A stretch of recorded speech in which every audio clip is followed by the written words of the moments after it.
Kennedy Franklin again. I want to talk on something about Kalonzo's silence.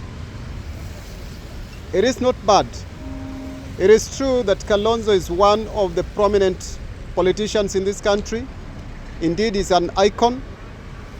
I would only say that the silence of Kalonzo might be perceived to be a scheming ground. Maybe he is preparing himself for a better 2027. If Kalonzo is now seeking silence, it is good for himself. It is for the sake of his personal benefit. So if Kalonzo is silent and is kind of seeming to distance himself from the ongoing Kenyan politics, so maybe perhaps he wants Kenyans to experience and to see and to observe how this leadership is, how this government is. So the silence of Kalonzo should not really create different emotions and different actions. Kalonzo has always been known to be a schemer. If he has sought to be silent, he has got a genuine reason as to why he is silent. But I would also urge him that he should not remain that silent.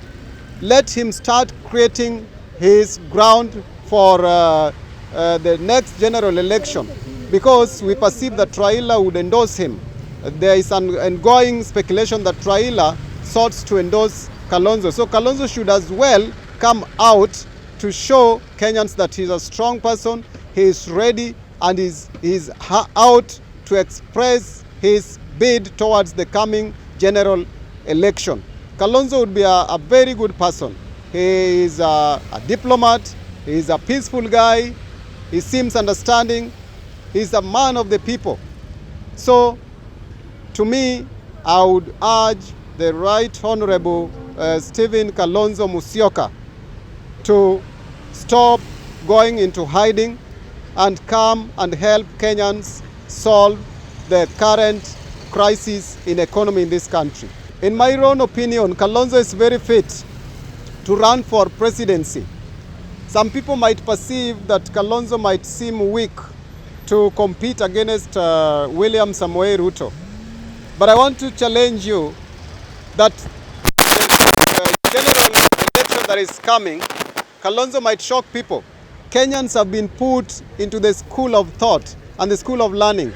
Kenyans are learning to know what politics is and what leadership is. And I'm very sure and very much contented that the mistakes that Kenyans might have made in the past elections, they might not repeat it again.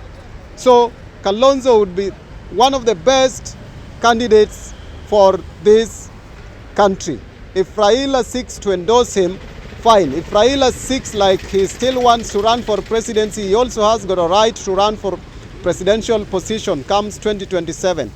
But for me, if Raila would return a hand to his best friend and a man who has showed a good friendship and a good terms with Raila, and a man who has showed that he has got positive interest and a good heart for this nation, then I would really prefer Stephen Kalonzo Musyoka running for presidential seat comes 2027.